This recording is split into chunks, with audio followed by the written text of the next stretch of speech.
Masjid Jami Al-Huriyah di kawasan Kebon Sirih, Jakarta Pusat yang berdiri sejak tahun 1983 melalui proses ruslak diganti dengan masjid baru. Penggantian dilakukan sesuai kesepakatan dengan Yayasan Al-Huriyah. Berkurangnya jamaah dan kondisi bangunan yang tidak terawat menjadi faktor utama masjid akhirnya dipindahkan. Kami selaku penduduk asli Kebon Sirih itu udah nggak memadai. Jadi masjid itu memang udah nggak layak untuk tempat ibadah, dan juga perawatannya itu kurang maksimal, udah nggak terawat. Banyak rusak sana. Lantai atas yang tadinya untuk madrasah itu dibuat gudang. Melalui PT GLD Property, Masjid Jami Al-Huriyah dibangun kembali, lebih megah dan luas dengan nilai tanah dan bangunan mencapai 18,8 miliar rupiah.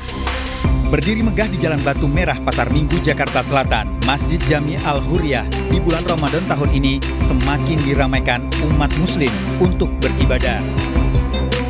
Saya lihat kok WA yang seliweran kayak begini gitu, ngerobohin masjid, nggak diganti dan macam-macam. Jadi saya menyempatkan diri ngelihat pakai ainul yakin, pakai mata saya gitu, bener kagak beritanya atau gimana. Dan ternyata Masya Allah, masjid 3 lantai, ada madrasah yang dihidupin lagi, kemudian nanti ada klinik yang serba 5.000. Yang kita bawa tuh petugas juga kita bawa, seperti khotib, muadzin, bilal, tetap masih bertugas di sini.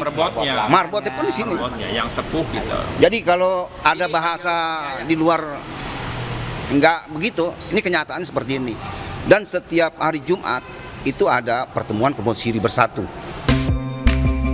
Di samping membangun masjid baru yang lebih besar, lebih megah, dan lebih mahal, GLD Property juga melakukan perluasan Masjid Bimantara dengan tambahan kapasitas dari 1.000 jamaah menjadi hampir 2.000 jamaah. Masjid Bimantara persis berada di sebelah Masjid Jami Al-Huriyah yang lama, sehingga jamaah sekitar Kebon Sirih juga dapat menikmati fasilitas masjid yang besar dan lebih baik untuk beribadah. Dari Jakarta, Fikih Rian, Dandi Bernadi, dan Yudi Rizaldi iNews melaporkan.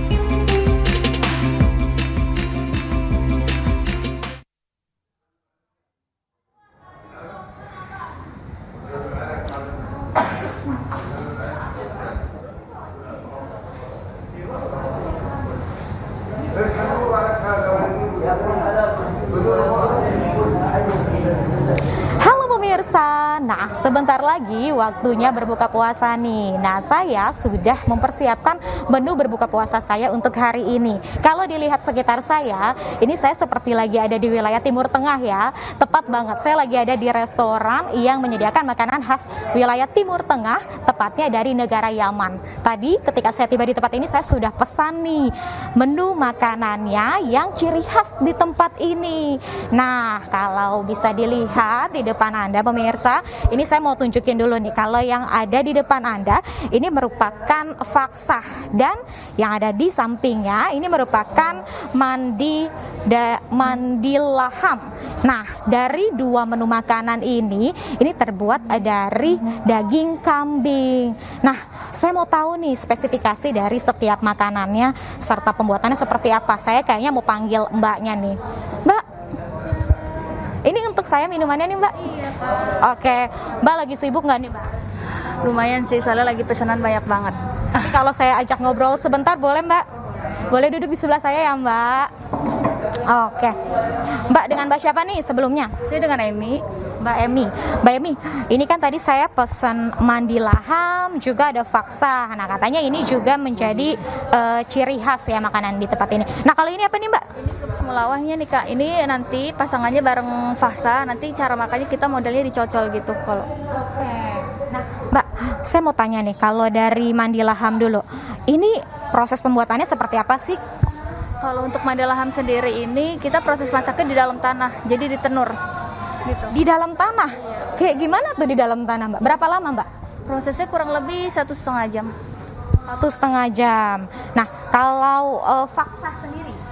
Faksa sendiri ini daging disuir sih, Kak, full daging, nggak ada campuran. Semuanya daging ya kalau faksa. Nah, kalau misalnya ini tadi digabung ya makanan sama faksa. Nah, saya mau tanya nih, Mbak, kalau misalnya makanan di tempat ini katanya bahan-bahannya dari Yaman langsung, betul nggak nih? Bahan-bahannya enggak sih, ada yang dari Indonesia juga. Iya. Jadi ada juga dari sini ya, cuman memang makanan khas dari Yaman. Chefnya juga dari Yaman. Chefnya langsung dari Yaman. Oke. Nah, kan ini udah mau berbuka puasa. Apalagi di bulan puasa, ini lebih rame nggak sih dari biasanya? Rame banget Kak. Ini belum pada datang aja semua, cuman untuk reservasi udah hampir semua penuh. Jadi memang banyak orang-orang yang memanfaatkan bulan Ramadan ini berbuka puasa dengan makanan khas Timur Tengah ya Mbak ya.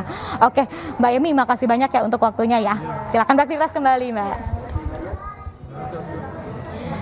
Nah pemirsa, ini merupakan makanan khas Timur Tengah yang memang cocok banget nih kita nikmati atau kita santap ketika berbuka puasa di bulan Ramadan ini. Nah, saya tadi udah sebutin makanannya, tidak lupa juga ketika saya ada di resto makanan Timur Tengah, saya juga meminta atau memesan kopi Arab untuk santapan akhir tentunya ketika saya sudah selesai berbuka puasa. Nah, kita kembali ke studio.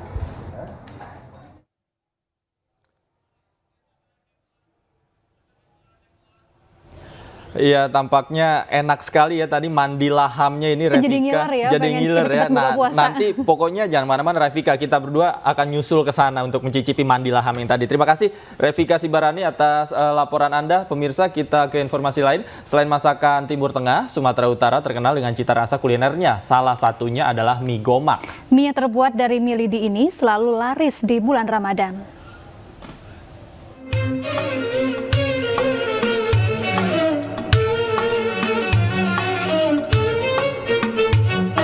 Indonesia memiliki berbagai macam jenis masakan yang terkenal kelezatannya. Di kota Pematang Siantar, Sumatera Utara yang memiliki makanan khas yang murah meriah, yang biasa diburu saat berbuka puasa. Salah satunya adalah mie gomak. Makanan berbahan dasar mie lidi yang direbus sampai lunak ini biasanya dicampur dengan rempah-rempah dan bumbu tradisional. Mie gomak yang diambil dari bahasa Batak yang artinya mie yang digomak alias digenggam menggunakan tangan. Karena ukurannya yang besar sehingga harus digenggam saat disajikan. Gomak ya? Iya, kalau dia kan kayak mie hun, lipio, mie mise itu masih bisa pakai alat sumpit itu bisa. Kalau karena licin lama. Jadi harus pakai tangan lama. Ukurannya pun besar ya Bu ya mie-nya? Iya, mie-nya ukuran besar, licin dia. Jadi harus pakai gitu lah, digomak pakai tangan.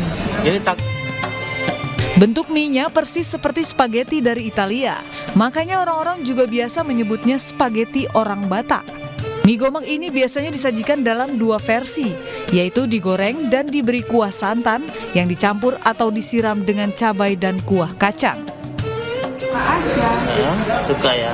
Jadi selama puasa sering ini aja yang dimakan. gitu mie gomak ya. Apa enaknya bisa diceritakan bagaimana? Lembut, lemak, Gitu ya.